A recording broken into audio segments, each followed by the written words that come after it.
So you see two strands to the issue. One which has to do with whether or not Hawa Koomson actually orchestrated or instigated the attack on her. And also the matter about the guys who apparently died and who was responsible for their death and so on. But you say the part that you said you find interesting was that other part, isn't it? Not the part about whether it was Hawa Koomson who led the attack or not. Yes. Okay. I mean, because that has been resolved, right? The report is clear. But I was just saying that. But she's denying that part. Well, that's fine. I mean, she had a chance to tell that to the committee. The report of the committee is final, and it is clear that Hawa Koomson is innocent. He's been vindicated all this while. People presume her to be some violent person. She's not. Sadly, Madame Felix MP has won the election on the basis of all this mischaracterization. So that's fine, okay? But the information that is come now is clear that she didn't misconduct herself in any way, shape, or form. Okay. And the material value of this report is that the people of the constituency now know the truth, and perhaps they would act on that truth going into 2028 to make their electoral decisions, to know that they've been misled in one way or the other by propaganda to vote for an individual to lead them. And so on that basis, I think that the MP should let sleeping dogs lie, and let's move on. Her government has come up with a report which I commended His Excellency the President for, and the Minister Muntaka Mubarak for leading such a process. So let's move on. Okay. Let's understand that that election is behind us and the truth is out. So we move on knowing that she's a beneficiary of a lie. Okay. And that's for posterity to record. Okay. Kudu? It says Phyllis Narko is a beneficiary of lies, but for the lie she told, she wouldn't have won the seat. You see, when I say Richard is my friend, he doesn't want me to act in a friendly manner this morning. So, Narcolos, people who died, did they fake their death? Are they hiding in the mortuary, pretending they are dead? You see, after the Second World War, and Richard is a good student of history, nobody has ever pinpointed Hitler as having killed anybody, or even given an order for anybody to be killed. Yet 70 million people died. 70 million. So now who goes out? At whose behest do these things happen? The standoff. Listen, I say this from a point of view of being a friend of the MP. How many times she and her husband and her children were barricaded in their homes? Now who goes out? And if we want to talk about reports, if you go into the room where the white papers are kept, the reports are from here to the top of the ceiling. Isn't there a report on what happened to Sam George? Is that false? Right. Is that false? Did we not see videos of the civil war in Eutu Senya East? Do we not see it? Yeah. At whose behest?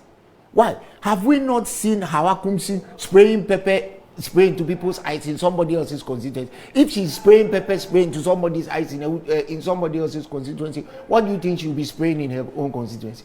So, I mean, at this point, in the famous words of Chairman to me, baby ayedrui, baby ayedrui, let's just leave it to the law enforcement agencies to deal with. But I do not want my brother Richard to sit here, look at himself in his rose-colored glasses and say that Nakoyo was a benefit of lies. How can anybody be a benefit? You see, on a larger scale, that is what you people are spreading in the bigger political context. Dr. Baumia is running around saying President Mahama won on a lie. When you yourself came out and said that You didn't have much say in what was going on in a government in which you were the number 2 man. And it's the same thing that Richard is repeating here on a smaller scale. And you see, Richard, you and I are politicians. You're a very astute politician. Don't insult the people of Ewutu Senya East. Because they had 4 years, if not more than 4, to assess Hawa Koomson. They had 4 years to assess the government of which you were, well, maybe not a part of, but you were the Julius Striker of the last administration, right? You were the one who held the bully pulpit. You had the bullhorn. You were always going on and on and on. When they steal, they don't give you some, but you are still going on and on and on and on. Right? So your only saving grace is that nobody can pinpoint you with any apartment in Villaggio or the address or, you know, the envelope or the stamp or wherever. Right? Nobody, I know that nobody can say that you did that. But at the end of the day, please don't sit here and insult the electorate of Ewutu Senya West, because they know that woman. She has been their MP for about 12 years. And they knew it was time to get her gone. So whether, and I can assure you that but for her guerrilla tactics, she would have been gone in 2020. Because in 2020, she didn't win the election. Right? And we all know that a lot of overthrows and a lot of machismo things can result in somebody losing an election, especially at the constituency level. But this was not one of them. Nakoyo didn't have the resources. She didn't have the men and the arms. She didn't have the money. All she had was her mouth and her organization. And that young woman has tremendous organization. And that is what she used to win the election. So, whatever, I haven't had the benefit of reading the report, but I cannot dispute that the people died, right? I cannot also dispute that there were several times when she calls the police and the police advised her not to leave her house. That was the advice. Do you not know? Moro, are you telling me you don't know what was going on? How many times did she reach out to the press? What did she get for it? Have you forgotten that she was a nursing mother when she was arrested? Do you remember? What was she arrested over? And that was under whose insistence? Was I the one who told the police to arrest her? When me myself had been arrested? Was I the one who told the police to arrest her? So I'm telling you that there was a time in this world in which apartheid was law.